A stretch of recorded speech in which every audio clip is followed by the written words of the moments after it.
मंगलाचरण। नमो अरिहंताणं नमो सिद्धाणं नमो आयरियाणं नमो वैज्यायणं नमो लोये सव्यसाहुणम्। मंगलम भगवान वीरो मंगलम गौतमो गणि मंगलम कुंद कुंदाद्यो जैन धर्मोस्तु मंगलम। सर्व मंगल मांगल्यम सर्व कल्याण कार्यक्रम प्रधानम सर्वधर्माणां जैनम जयतो शासनम।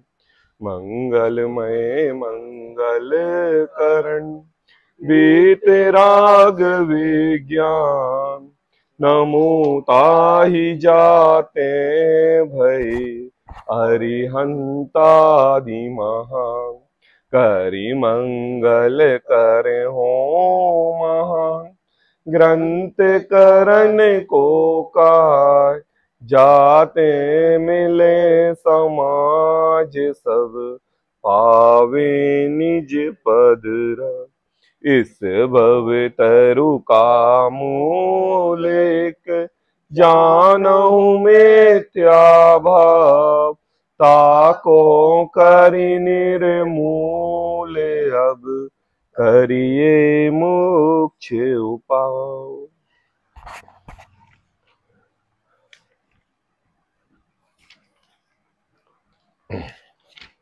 आज महान उपकारी दिन श्रुत पंचमी।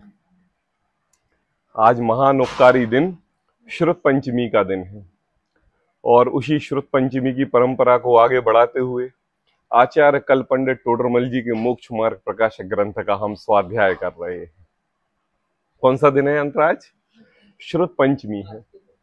जैसे आज हिंदू परिवारों में, अन्य समाजों में लोगों के अपने अन्य अन्य धर्म बहुत हर्षोल्लास के पूर्ण मनाए जाते हैं। हिंदुओं में दीपावली मनाई जाती है, होली मनाई जाती है। आपको मालूम है हमारे जनागम में 10 लक्षण महापर्व के अलावा एक श्रुत पंचमी जो कि आज का दिन है वो भी बहुत हर्षोल्लास के द्वारा मनाया जाता है। आखिर ये श्रुत पंचमी पर्व है क्या? और इस श्रुत पंचमी पर्व आज के दिन होने पर और हम मोक्ष मार्ग प्रकाशक ग्रंथ पढ़ रहे हैं तो इस श्रुत पंचमी पर्व और टोडरमल जी के बीच में क्या संबंध है? पता तो रहना चाहिए ना। क्यों पता रहना चाहिए? जितना भावभाषण के साथ हम मोक्ष मार्ग प्रकाशक ग्रंथ के कारण टोडरमल जी की जो अपनी हृदय में जो ज्ञान है, उनकी जो पराकाष्ठा उसको हम देख रहे हैं, और जो उनके गहरे अध्ययन चिंतन मनन का चिंतन हम इस मोक्ष मार्ग प्रकाशक ग्रंथ से पढ़ रहे हैं, वह उस श्रुत पंचमी पर्व को यहां तक लाने में कितना सहयोगी रहा है पता? हम किसी भी घटना को पर्व के नाम से क्यों जोड़ देते हैं कि लोग भूले ना।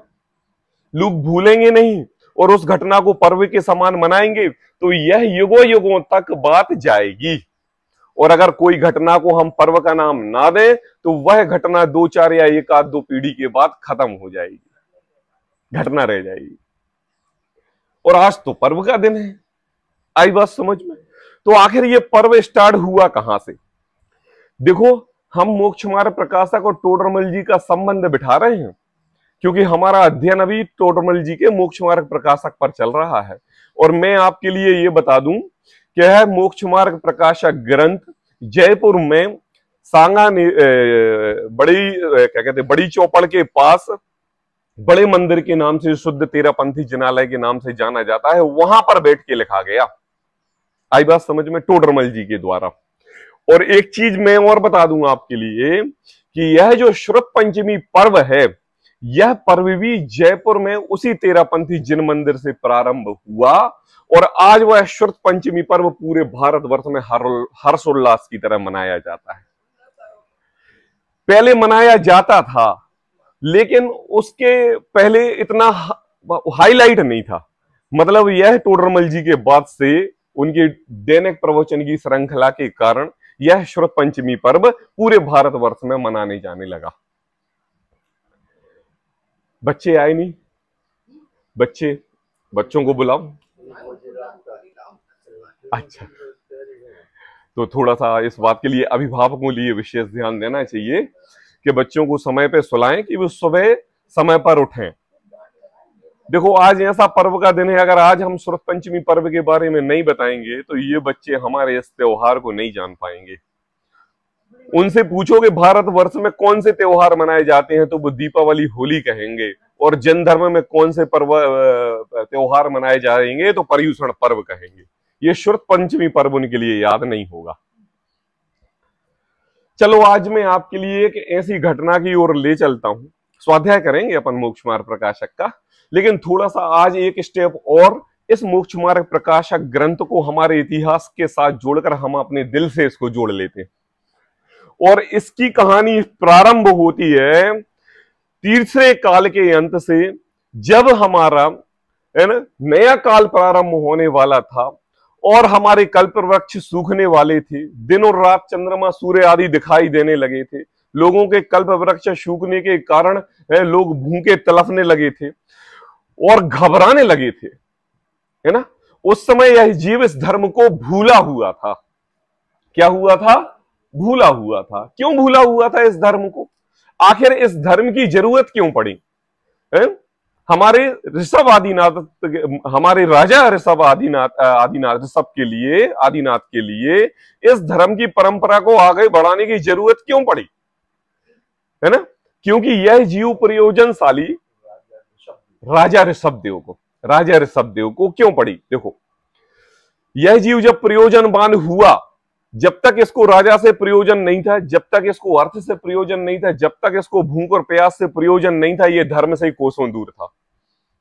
और इन सब का प्रयोजन का कारण क्या? कल्प वृक्ष इसकी पूर्ति का पूर्ण कर रहे थे।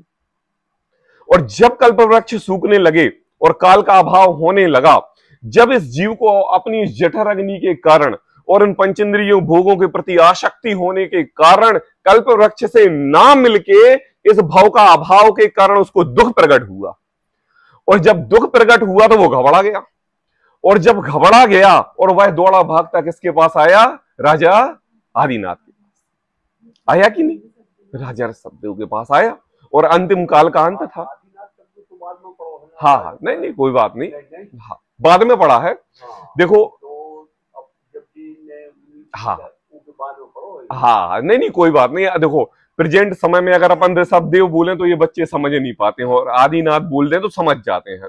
अब उसकी अपन व्याख्या पे नहीं जाते हैं लंबा समय। अपन तो ये देखें कि देखो, आज भगवान ऋषभ आदिनाथ ने उस जैन परंपरा को आगे बढ़ाते हुए प्रथम तीर्थंकर के पदवी के रूप में विराजमान हुए, है ना। चतुर्थ काल प्रारंभ हो गया था, और चतुर्थ काल प्रारंभ होने के बाद पूरा चतुर्थ काल और पंचम काल के शुरुआत तक, क्या कहा? शुरुआत तक, चौथे काल में 24 तीर्थंकर हुए, है ना। कितने? कौन से काल में?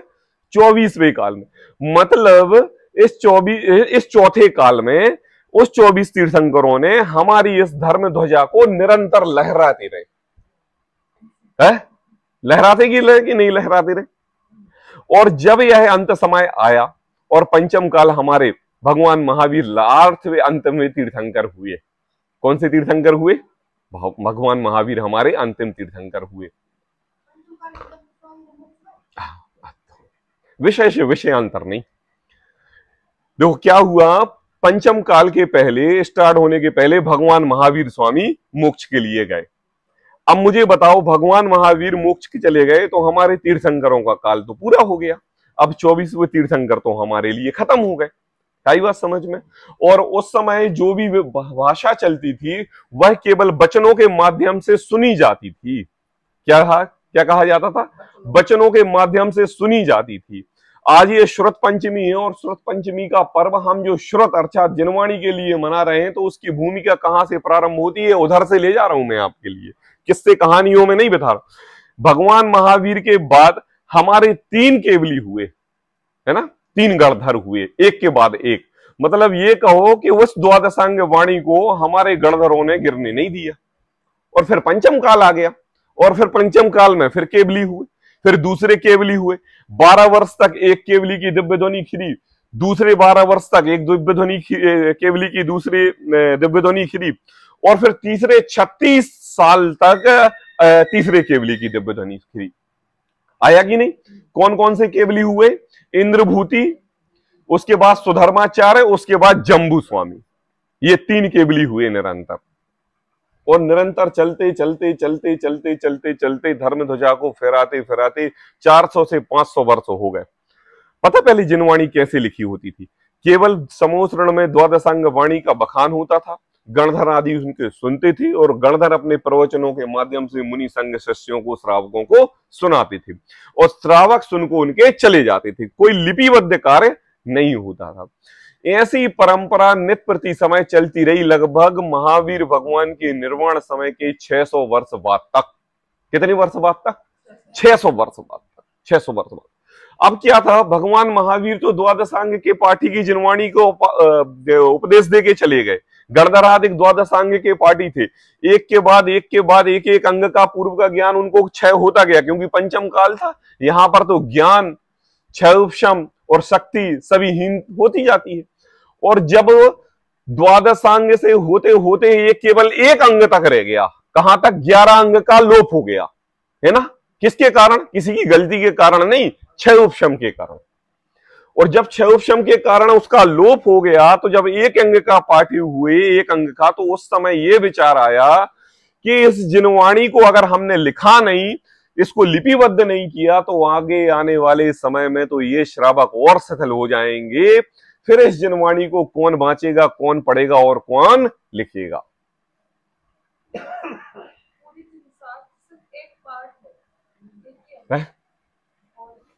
कैसे कैसे कैसे? ये बात तो समझ में आती है। अगर आज हमारे इस सिलेबस में कोई भी सब्जेक्ट लिख के ना दें, 10th 11th 12th के सब्जेक्ट, तो बच्चे कैसे पढ़ेंगे? क्यों? ज्ञान का क्षय उपशम कम है। तो ये बात आती है हमारे श्रुत केवली, है ना, धरसेनाचार्य, जिनको एक अंग का ज्ञान था। अब धरसेनाचार्य भी उस समय लिपिबद्ध कार्य नहीं करते थे। उन्होंने भूतबली और पुष्पदंत के लिए चुना। क्या करने के लिए? द्वादशांग लिखने के लिए। क्या कहा कि ये जो लिखेंगे, अभी बहुत बड़ी घटना है, सुनाना था आपके लिए, लेकिन आप लेट हो गए, है ना। देखो द्वादश, अरे इतनी बड़ी घटना है कि जब देखो धरसेनाचार्य को एक पूर्व का ज्ञान था ना, और धरसेनाचार्य लगभग 600 वर्ष पूर्व भगवान महावीर के निर्वाण प्राप्त होने के बाद गिरनार गिरी पर्वत पर एक चंद्र करके एक कौन सी गुफा है, चंद्रोदय करके एक गुफा है, वहां पर ध्यान लगाते थे। और जब ध्यान लगाते थे तो वहीं पर एक समय समस्त साधुओं का एक संघ इकट्ठा हुआ, और संघ में ये बात रखी गई कि इस अंग को, इस द्वादशांग को लिपिबद्ध का कार्य होना चाहिए। और 2 आचार्य हुए, एक भूतबली और एक पुष्पदंत। उनका नाम पहले था सुबुधि और नरवाहन। क्या नाम था? सुबुधि और नरवाहन, उनका ये नाम था। ये राजा से जब उस समय उनका अब नाम भूतबली और पुष्पदंत तो बाद में पड़ा। तो क्या होते हैं, ये धरसेनाचार्य के पास आए, इनको भेजा आहत दवली आचार्य ने, आहत दवली करके आचार्य थे, उन्होंने धरसेनाचार्य के पास भेजा। और जब ये धरसेनाचार्य के पास आए तो चरणों के पास खड़े हो गए, और विनय पूर्वक इनको एक सपना आया, और सपने में इनको 2 बैल दिखाई दिए। कितने बैल दिखाई दिए? 2 बैल चरणों के पास। तो उन्होंने ये देखा कि ये 2 बैल कोई शुभ रूप में है, और शुभ रूप कोई कार्य होने वाला है। और जब उन्होंने नेत्र खोले तो वहां पर 2 मुनिराज थे। उन दोनों मुनिराज के लिए उन्होंने जो एक पूर्व का सिर्फ ज्ञान बचा था, कितने? द्वादशांग में। कितना? हटते घटते घटते घटते घटते घटते केवल एक पूर्व का ज्ञान बचा था।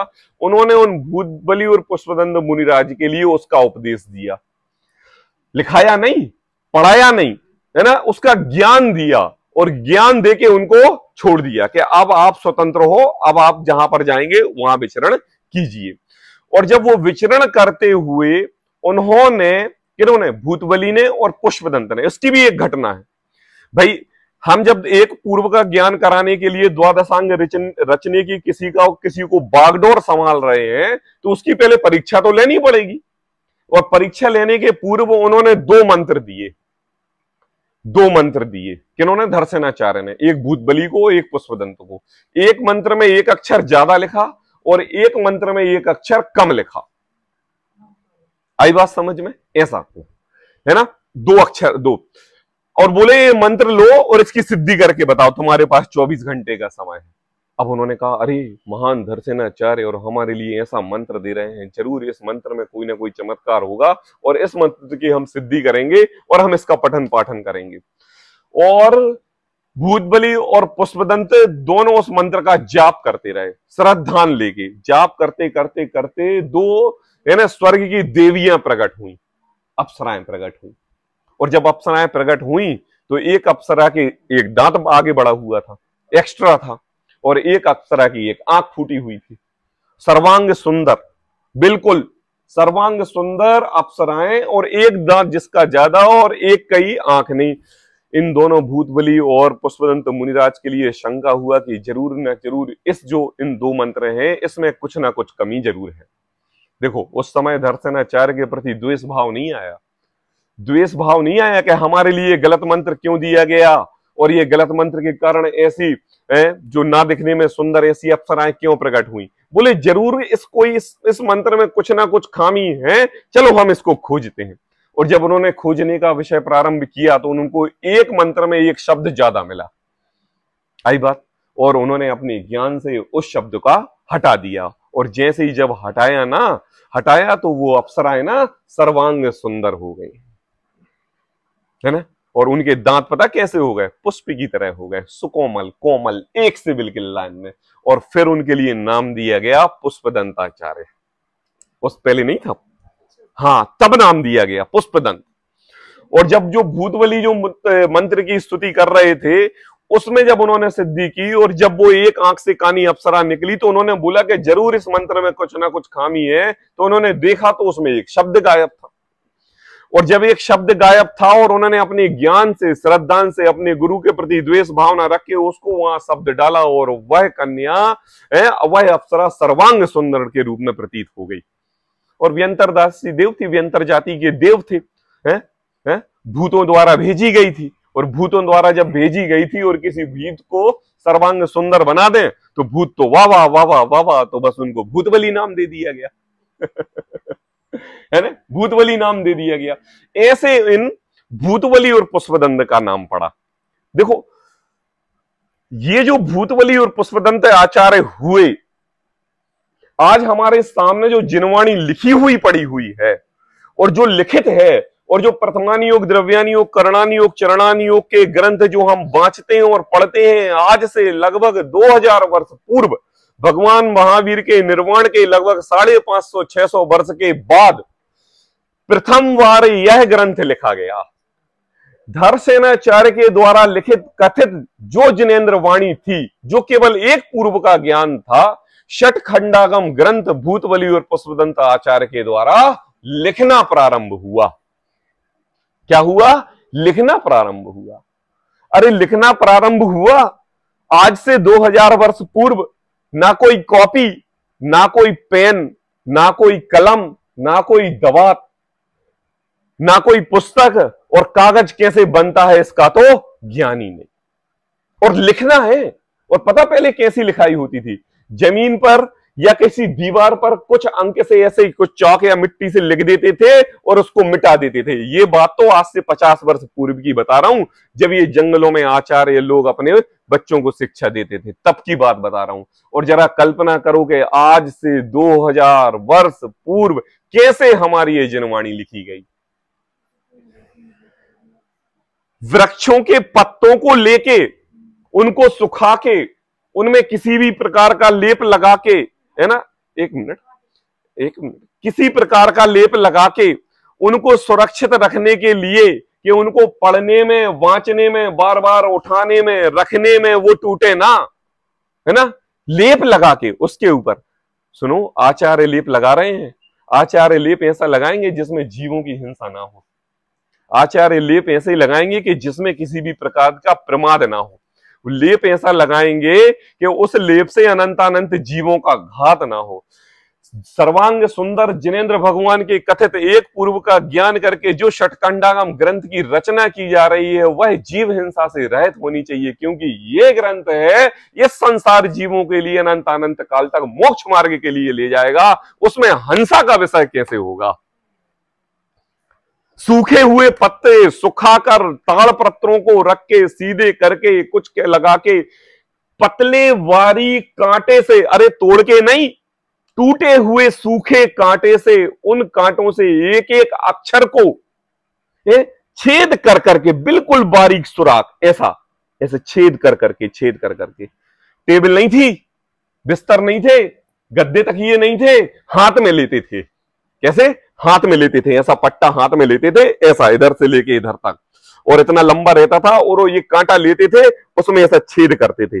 आ आ आ, एक आ रहता है ना, उस आ बनाने में कम से कम नहीं तो 50 से 70 छेद करते थे। आ ऐसे ऐसे ऐसे ऐसे, dot dot dot dot dot dot dot dot dot dot dot dot, और उन अक्षरों को बनाने में जब 50 बार 70 बार डॉट डॉट करते, उसमें पत्ते में छेद करते थे ना, उसके बाद एक अक्षर लिखा जाता था। और एक अक्षर लिखने के बाद ऐसे हजारों जब छेद होते थे, जब एक शब्द लिखा जाता था, और जब हजारों करोड़ों तादाद में अनंत शब्द लिखे जाते थे, तब जाके षटखंडागम ग्रंथ की रचना हुई। कौन से ग्रंथ की? षटखंडागम ग्रंथ। और ये जब ग्रंथ पूर्ण हुआ है, अरे उस समय जब टेबल नहीं थी ना, कुर्सी नहीं थी, हाथ में लेते थे ना, तो वो कांटे पापा है ना, इसमें चुपते थे। हाँ, एक चुपते थे। देखो, किसी भी जिनवाणी के बात को किसी त्रियंच जीव के कांटे या वृक्ष या पंख आदि के साथ उसका संसर्ग जोड़ो, तो हमारे सामने इस जिनवाणी का थोड़ा सा हमें अभिनय दिखाई देता है। अब आप कहो सेही का, अब आप कहो इसका, अब आप कहो उसका। देखो, आपकी मान्यता श्रद्धालु पूर्वक है, आप जो लेना है वो ले लो। हम तो कांटा ले लेते हैं, अब कोई कहेगा स्याही, सेही का, अरे सेही ऐसे अपने कांटे थोड़े छोड़ेगी, अरे वो तो तोड़े होंगे, किसी जीव की हिंसा हुई होगी।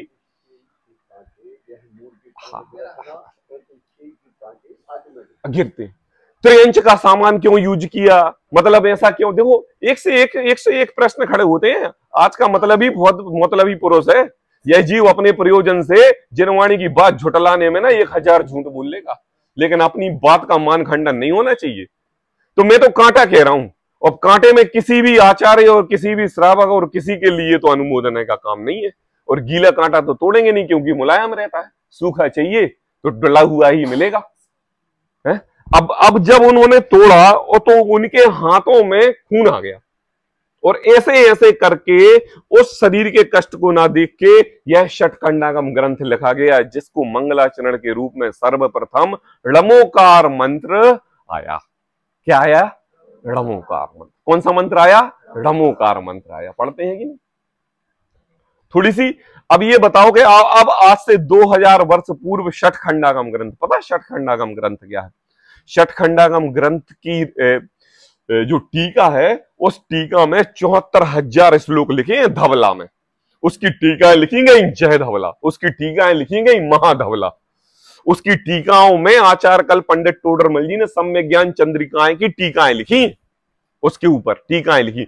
मतलब इतना अगाध सागर है उस धवला, जहां महाधवला में अगर दो विद्वानों का आपस में शंका समाधान चल रहा हो और बात की प्रमाणिकता देनी हो, तो धवला का रेफरेंस दे दे, तो वहां पर सारे विद्वानों का एक मत हो जाता है, उसके बाद कोई नहीं बोलता। यहां पर धवला की बात आ गई, मतलब डायरेक्ट आपके द्वारा कही हुई जिनवाणी का रेफरेंस दिया गया है। ये है धवला टीका। और ये धवला पता किस पर लिखी गई? ये षटखंडागम ग्रंथ पर लिखी गई। और मैं एक चीज आपके लिए बताऊं, ये 2000 वर्ष के बाद वह षटखंडागम ग्रंथ आज हमारे लिए उस पांडुलिपि में, प्राकृतिक भाषा में, कन्नड़ लैंग्वेज में लिखित प्राप्त है। नहीं, कन्नड़ में प्राकृतिक भाषा। कैसे? प्राकृतिक भाषा कन्नड़ में लिखी है। जैसे ळमोकार मंत्र है, ये जो प्राकृतिक भाषा है उसको कन्नड़ में बोलना। कैसे कन्नड़ में बोलना? समझ में आया आपको? नहीं समझ में आया? जैसे आप हिंदी लिखते हो, हिंदी कैसे लिखते हो? बोलते हिंदी हो और लिखने में आपके गुजराती आती है। क्या करते हो? तो आप क्या करोगे? हिंदी को भी गुजराती में लिखोगे। जैसे फॉर एग्जाम्पल, आपने सोनिया गांधी को कभी लेक्चर देते हुए देखा होगा, तो सोनिया गांधी हिंदी को इंग्लिश में लिखती है और हिंदी बोलती है। मेरे नगरवासियों, मेरे नगरवासियों, तो किसको इंग्लिश में क्या बोलेंगे? है? मेरे नगरवासियों क्या बोलेंगे? हाँ हाँ, उसका उसका जो मेरे, मेरे की क्या हिंदी इंग्लिश आएगी? एम ए क्या आएगी? MERE, नगर, NAGAR, वासियों WA। तो वो क्या पढ़ने में आएगा? लिख तो रहे हैं इंग्लिश में और पढ़ने में क्या आ रहा है? हिंदी में। ऐसे ही लिख तो रहे हैं कन्नड़ में और पढ़ने में क्या आ रहा है? प्राकृतिक। सोचो 2000 वर्ष के पूर्व जब षटखंडागम ग्रंथ लिखा गया तो उस समय भी इतनी जटिलता थी कि ज्ञान तो प्राकृतिक तक का था। प्राकृतिक मतलब आपके द्वारा कही हुई, किसी ने बनाई हुई लैंग्वेज नहीं, जिनवाणी के द्वारा कथित जो प्राकृतिक मूल भाषा थी उस समय तक यहां पर आई। और सोचो लोकल में कन्नड़ भाषा चलती थी, लोकल में कन्नड़ चलती थी, लिखी कन्नड़ में जाती थी और बोली प्राकृतिक में जाती थी। अब सोचो जब 2000 वर्ष पूर्व ये ग्रंथ लिखे गए, अब उन ग्रंथों को कौन पढ़ने वाला हुआ, किसने अर्थ किया, किसने टीकाएं की, किसने टीकाओं के बाद लोगों को वह सुबोध सरल भाषा में हिंदी में किया, संस्कृत में किया, और आज जो इतनी अलग अलग भाषाओं में हो रहा है। मुझे बताओ कि 24 घंटे में अपने घर परिवार में हम लगे रहते हैं, 1 मिनट भी जिनवाणी पढ़ने के भाव नहीं आते, लिखने के भाव नहीं आते, समझने के भाव नहीं आते। ऐसे महान पूर्व आचार्यों के द्वारा ऐसा उपकार रहा कि अपना पूरा का पूरा जीवन जिनवाणी के प्रति न्यौछावर कर दिया। किसके प्रति? जिनवाणी के प्रति। कितने घंटे? पूरा जीवन। एक दिन की बात नहीं है, एक दिन की। आज एक पेज लिख के और एक कलम लिख के एक एप्लीकेशन लिखने में जितना समय लगता है उतनी एप्लीकेशन के लिए 10-10 साल लग जाते थे, और उस 10-10 साल समझने में उस जिनवाणी को हजारों साल लग जाते थे। और सोचो आज ये सुलभता से हमारे पास जिनवाणी मिली है, मिली है कि नहीं? इसलिए मैं कह रहा हूं कि देखो आचार्य कल्प पंडित टोडरमल जी का आज ये शुक्ल पंचमी के दिन से 2 उपयोगिता होती है। क्या? एक तो धवला की टीका लिखी गई सम्यक ज्ञान चंद्रिका के रूप में आचार्य कल्प पंडित टोडरमल जी ने, और दूसरी बात यह शुक्ल पंचमी पर्व जिस मंदिर में 40 से 50 वर्ष तक टोडरमल जी व्याख्यान करते रहे, उस मंदिर से ही इस शुक्ल पंचमी पर्व की प्रथा प्रारंभ हुई। इसलिए ये संपर्क है टोडरमल जी का इस शुक्ल पंचमी पर्व से। आई बात समझ में? देखिए ये देखो क्या होता है, शुक्ल पंचमी क्या होता है मैं आपके लिए बताऊं।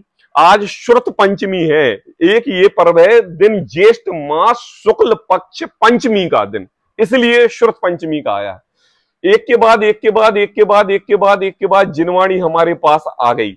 और अब आज इस वर्तमान काल में अगर हम इस जिनवाणी की उपयोगिता ना समझें तो अब बताओ आज हमारी बागडोर नहीं है इस जिनवाणी को आगे बढ़ाने की। सच मैं ये कहूं, अगर आप जिनवाणी के प्रति रुचि नहीं लगाएंगे तो आपके बच्चे जिनवाणी के प्रति रुचि लगाएंगे। आज ये पूरी की पूरी जिनवाणी हिंदी भाषा में लिखी हुई है और इंग्लिश का जमाना आ रहा है, और हिंदी उनको पढ़ने में नहीं आएगी और ये भाषा जटिल है, समझ में नहीं आएगी, तो इस जिनवाणी को कौन बताने वाला है? बताओ आप। तो ये अपने ज्ञान और क्षयोपशम और जिनवाणी का लोप हो रहा है कि नहीं? अब मुझे बताओ, जिन आचार्यों के अपने संघर्षमय जीवन में इस जिनवाणी को संभालने में पूरा का पूरा जीवन चला गया, युग चले गए, शताब्दियां चली गई, परिस्थितियां चली गई, काल बदल गया, चौथे तीसरे पंचम काल में व्यक्ति आ गया, और इस पंचम काल में अगर यह व्यक्ति इस धर्म ध्वजा को जिनवाणी के माध्यम से नहीं लहराएगा तो ये बताओ आने वाले समय में इस जिनवाणी का क्या होगा? क्या होगा? आदिनाथ प्रभु ने नहीं सोचा होगा, महावीर भगवान ने नहीं सोचा होगा, हमारे दर्शनाचार्य ने नहीं सोचा होगा, भूतबली पुष्पदंत ने नहीं सोचा होगा, अरे दूर क्यों जाते हो, टोडरमल जी ने नहीं सोचा होगा, अरे और दूर क्यों जाते हो, गुरुदेव ने नहीं सोचा होगा। जीवन दिया ना, 2-4 घंटे दिए, 1 दिन दिए, कितने दिए? जीवन। जीवन पता क्या होता है? एक पर्याय। ये दी एक पूरी की पूरी पर्याय जिनवाणी के प्रति ओतप्रोत कर दी। जब जिनवाणी स्तुति पढ़ते हैं ना, पढ़ो, स्याद्वाद नए षट द्रव्य गुण पर्याय और प्रमाण का। सुनो सुनो सुनो, है क्या पढ़ा?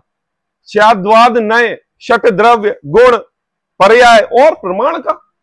अरे भाई इस जिनवाणी ने स्याद्वाद बताया, अनेकांत बताया, 6 द्रव्य बताए, मैं कौन हूं, मेरा क्या स्वरूप है, ये नाना प्रकार की क्रियाएं इस संसार में क्या हो रही हैं। एक द्रव्य दूसरे द्रव्य से स्वाधीन है, कोई परतंत्र एक दूसरे से है नहीं।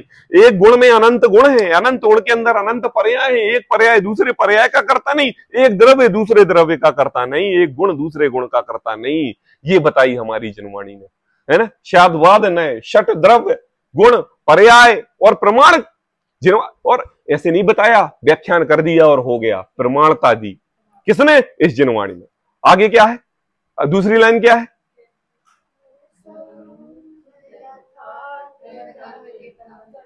शाद्वाद नए षट द्रव्य गुण पर्याय और प्रमाण का, जड़ कर्म चेतन बंध कारु कर्म के अवसान का। मैं दुखी क्यों हूं, मैं सुखी क्यों हूं, ये परिस्थितियां क्यों बन रही हैं, ये नाना प्रकार के योग संयोग क्यों हो रहे हैं, वियोग संयोग क्यों इकट्ठे हो रहे हैं, मेरे ऐसे भाव क्यों हो रहे हैं, कर्म की परिस्थिति बताई।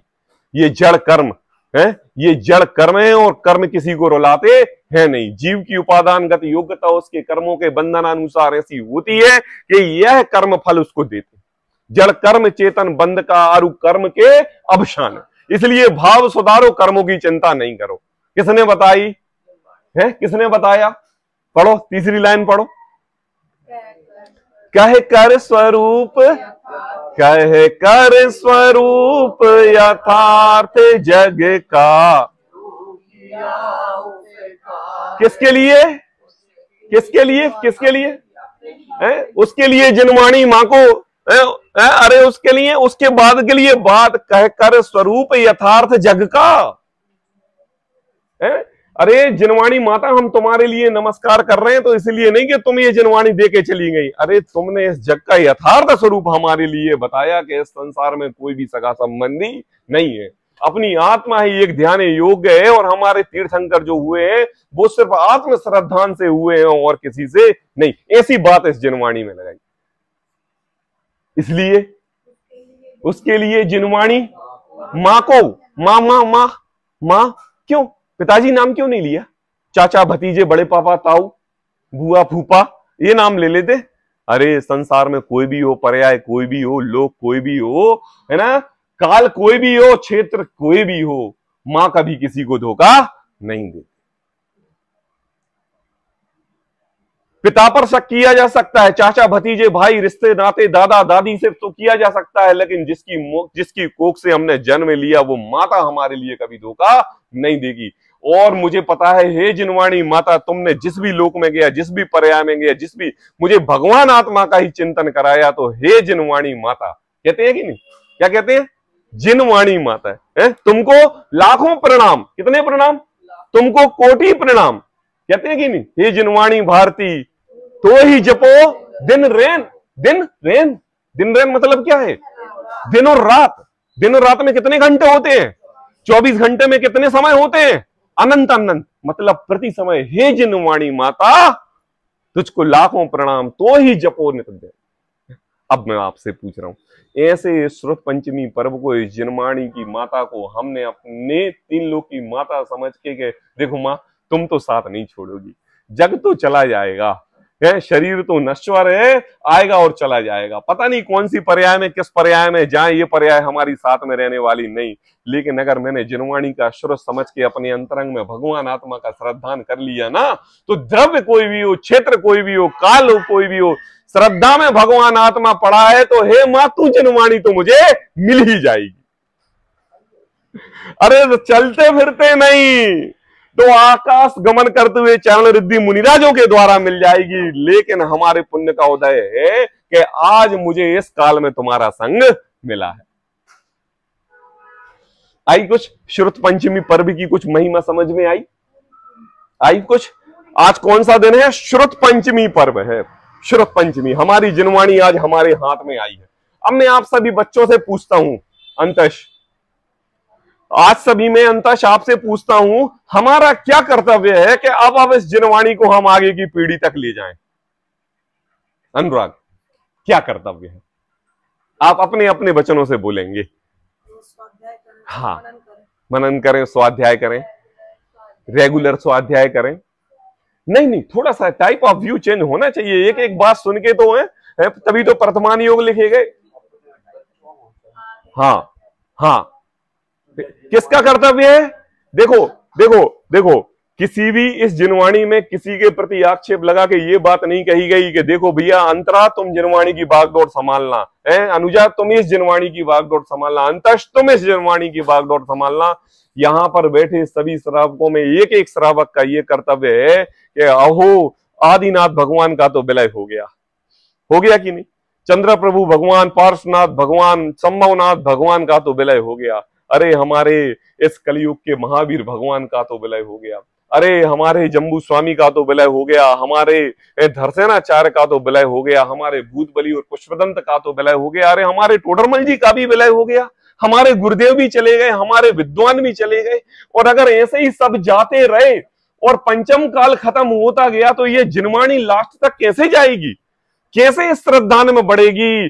पंचम काल, ज्ञान का अभाव, क्षयोपशम का अभाव, शरीर के पुरुषार्थ का अभाव, जिनवाणी सुनने का अभाव।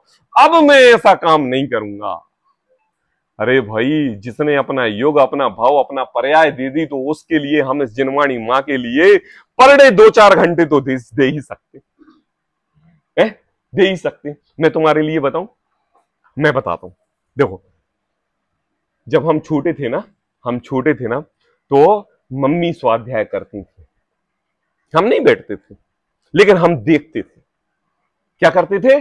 देखते थे। हम नहीं बैठते थे। आप लोगों की तरह बच्चे थे। अगर आपके समय, आपके जितने में आज हम बैठ के आपको ये जिनवाणी स्वाध्याय करा रहे हैं, इस समय से कान पकड़ के अगर मम्मी ने मुझे कराया होता तो आज तो पता नहीं क्या होते।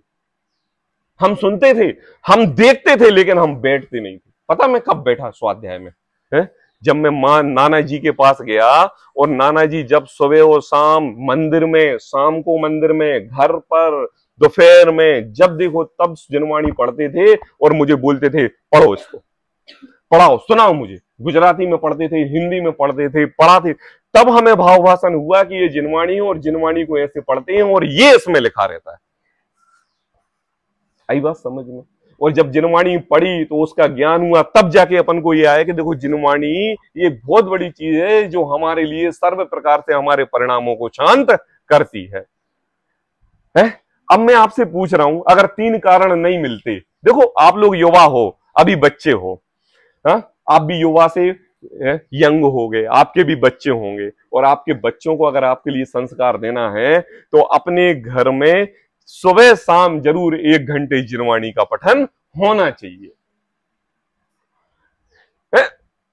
पठन होना चाहिए। बोले हाँ, बैठ के सास बहू मित्र यार बंधु चार मित्र माता पिता पुत्र सब लोग बैठ के जिनवाणी का वाचन होना चाहिए, पठन होना चाहिए। क्योंकि ये जो नई पीढ़ी है ना, ये जब नई पीढ़ी इसको सुनेगी समझेगी तो उसको बात समझ में आएगी कि जब मेरे माता पिता 4-4 घंटे इस जिनवाणी के प्रति अनुराग में लगाते थे तो जरूर इसमें कुछ ना कुछ बात होगी, और होगी। पढ़ेंगे और पढ़ेंगे तो अपने बच्चों को पढ़ाएंगे, और जब अपने के बच्चों को पढ़ाएंगे तो हमारी ये जो धर्म ध्वजा है, जिसकी बागडोर हमारे इन छोटे बच्चे, हमारे यंग और बूढ़ों के हाथ में है, ये जरूर पंचम काल के अंत तक जाएगी।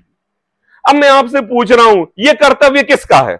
मेरा पर्सनली, मेरा, हमारे गुरु का, हमारे आचार्य का, हमारे तीर्थंकर का, हमारे अनंत जो तीर्थंकर हुए हैं उनका? बस यहीं आके ये बात खत्म हो गई? बोले नहीं, यहां से अब बात शुरू हुई है। क्या बात शुरू हुई है? यहां से अब बात शुरू हुई है, क्योंकि अब टेक्नोलॉजी का जमाना है।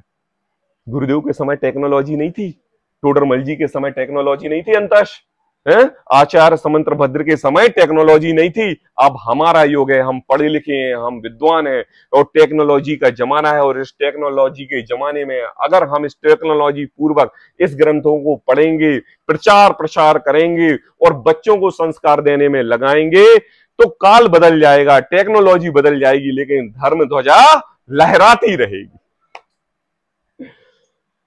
अंतश, हर्षित, तभी ये सुरत पंचमी मनाने का पर्व सार्थक होगा। अरे आज तो हमारे इन छोटे छोटे बच्चों को यह सुरत पंचमी पर्व पता ही नहीं है कि आज सुरत पंचमी पर्व है। ऐसा कोई माहौल रहा घर में? आज सुबह उठ के कोई नहा धो के अष्टद्रव्य से पूजा करके सुरत पंचमी की पूजन विधान किया? हाँ किया। किया है।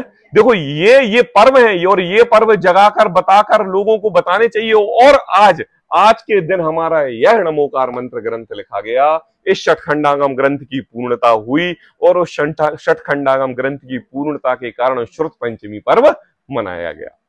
और टोडरमल जी ने उसी परंपरा को आगे बढ़ाते हुए, राजुल, उस परंपरा को आगे बढ़ाते हुए आज हमारे सामने यहां इस ज्ञायक सदन तक लेके आ गए। कहां तक लेके आ गए? ज्ञायक सदन कहां पर है? कहां पर है? अरे अपने निज भगवान आत्मा में ज्ञायक सदन है। मैं हूं ज्ञायक, मैं ज्ञानानंद सुभावी हूं, मैं भगवान आत्मा हूं। इस भगवान आत्मा का चिंतन मनन करके हम आगे बढ़ सकते हैं, इसको कहते हैं। देखो शास्त्र अभ्यास, पंडित टोडरमल जी ने शास्त्र अभ्यास जो सम्यक दृष्टि क्या कहता है कि भाई शास्त्र अभ्यास निरर्थक है, निश्चयाभासी मिथ्या दृष्टि हो गया है, उसके लिए ये बात बताई गई कि आज श्रुत पंचमी का पर्व उसी शास्त्र अभ्यास को आगे बढ़ाने के लिए है। और करत करत अभ्यास के जड़मती होए सुजान, जब तुम शास्त्र अभ्यास करोगे, पढ़ोगे, लिखोगे, समझोगे, द्रव्य गुण पर्याय को जानोगे और अपने भावों को परद्रव्य से हटाकर जनवाणी के प्रति लगाओगे, तो आपके भाव रागादिक भावों से दूर होकर स्वभाव भाव में जाएंगे। और जब स्वभाव भाव में जाएंगे तो परिणामों की निर्मलता आएगी, और परिणामों की निर्मलता आएगी तो शुद्ध परिणाम हुए बिना नहीं रहेंगे, और शुद्ध परिणाम जब होंगे तो मोक्ष हो जाएगा।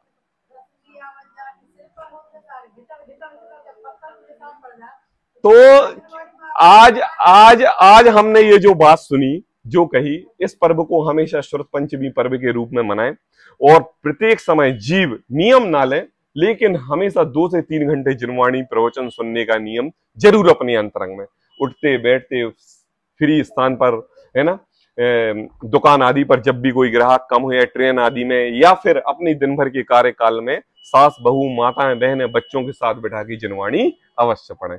और यही हमारी श्रुत पंचमी पर्व मनाने का मेन उद्देश्य है। और इसी जिनवाणी पर्व को मनाते हुए धर्म ध्वजा को आगे लहराएं, इसी मंगल भावना के साथ विराम लेते हैं। सहजानंदी शोधेश्वर